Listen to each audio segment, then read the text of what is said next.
Hello, my name is Anita. Welcome you to my YouTube channel. If I'm suddenly abrupted, the video suddenly stops, there's nothing I can do about it. I haven't figured it out yet what's happening.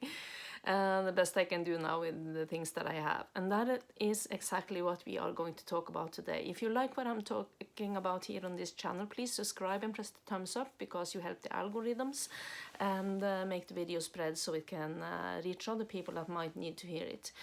So doing the best with what we have and what we feel we are worthy of is this time all about.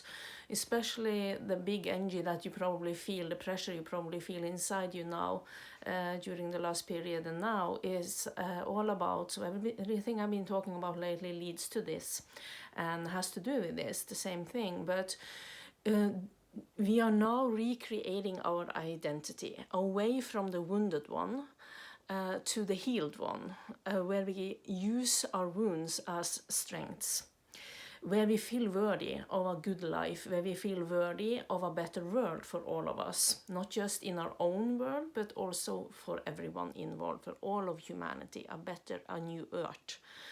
And because selfish wishes and try to manifest only from that do not work. We need to say what's best for everyone involved in our more private situation, but also for the whole world. And as the shaman says, dream the whole world into being, not only for ourselves, but for the whole world. And including the animals, including nature, including everything here on Mother Earth. So when we it's very important that we do not now create our identity from all the wounds that we have and create our value, how valuable we feel and we feel worthy of based on our previous behavior in life, based on what we have done before and what we have experienced. It is important that we understand that just by being who we are, just by being here, just by existing, we are worthy of good things. It is ourselves that is blocking it always. You know, we are programmed and we are also have our primal brain, so it was supposed to be like that. We have the primal brain still affecting us from this and previous lifetimes and the traumas we have experienced. And when we then defended ourselves because we had to, and we have the memories from that, we probably do not feel like a good person. We don't feel worthy, we feel a lot of shame. So if we carry a lot of wounds, it's hard to feel worthy of the blessings of the world. It's hard to see it, it's hard to feel it. So our primal brain are programmed from, for survival, and included in that is competing and catastrophe thinking, believing that there are not enough. We live in lack mentality, and also, so I'm not going to talk about normal manifestation now, what is very popular, but when we live in a competing frequency, we also live in a lack mentality and frequency, and we also feel like something bad is going to happen any minute and it will come and take everything away.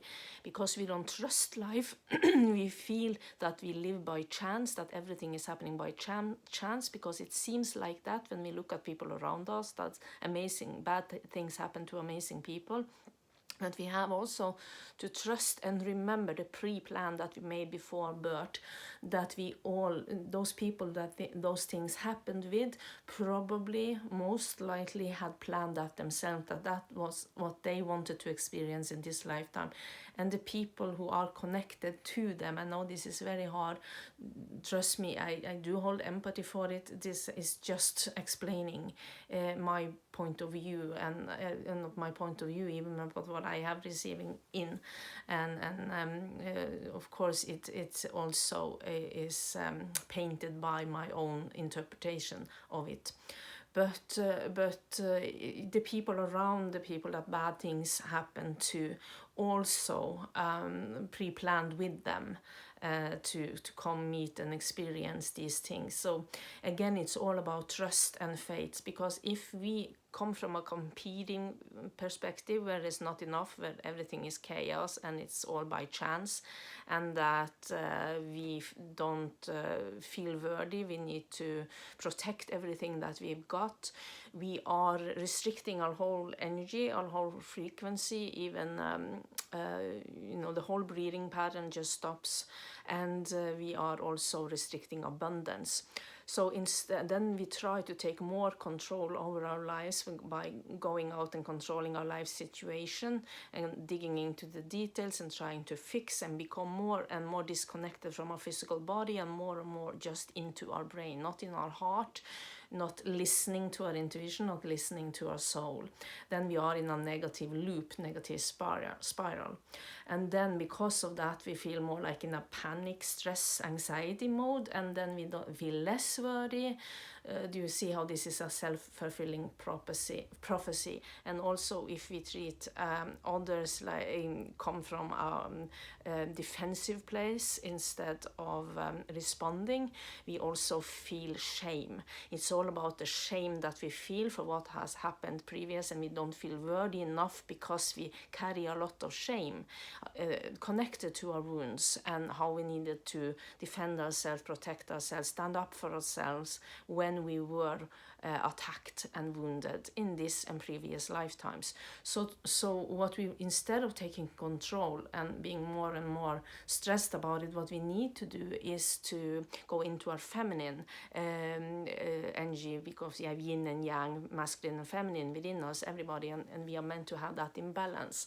So Mother Earth is yin energy, is it's meant to be in nature, breathing, be around the ocean or the mountains and the trees, and also breathing, resting, relaxing, receiving.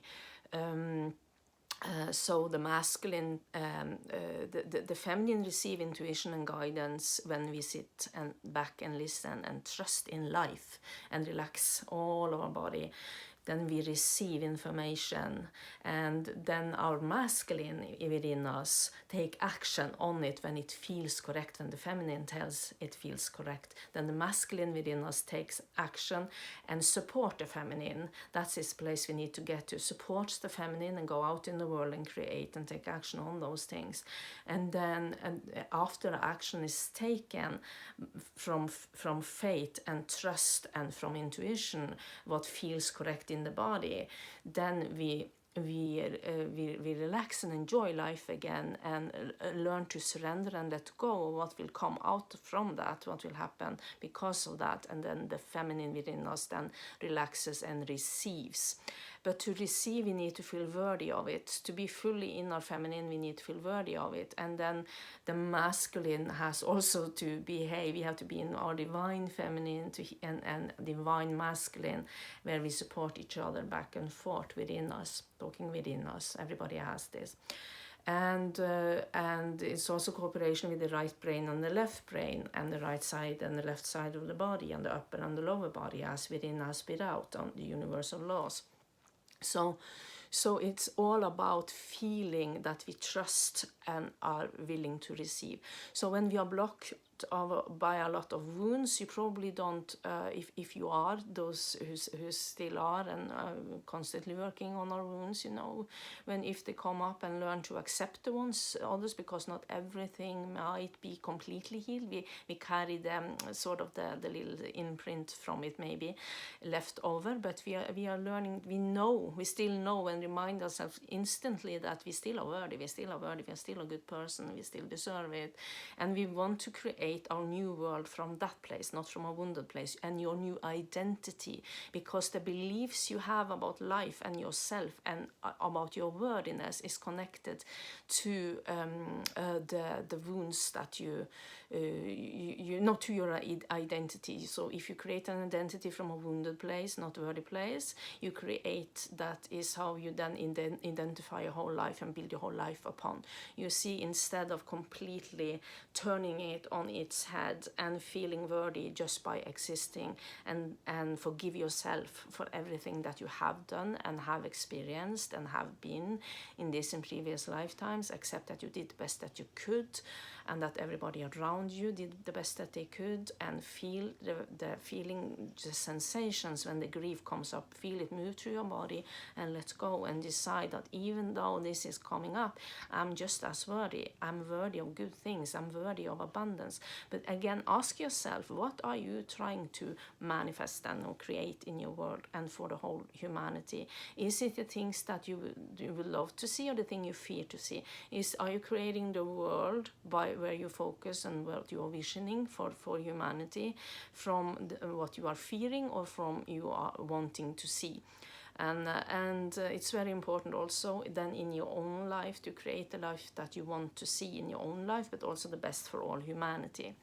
And when we do this, we feel also like a better person. So if you come from selfish desires only, so if you have a selfish desire, it still has to be connected to something that benefits others. Let's say if you decide to buy a car when you have lived without a car, using myself as an example here, if you are manifesting having a car, because that will lift your frequency, because you are a kind of a person who just loves to drive and feel free, and you can do more with your business or your purpose. You can connect more physically with people easier, and that will change the frequency of your life if you are then getting a car. But it has to be connected, you see, has to be in coherence with the new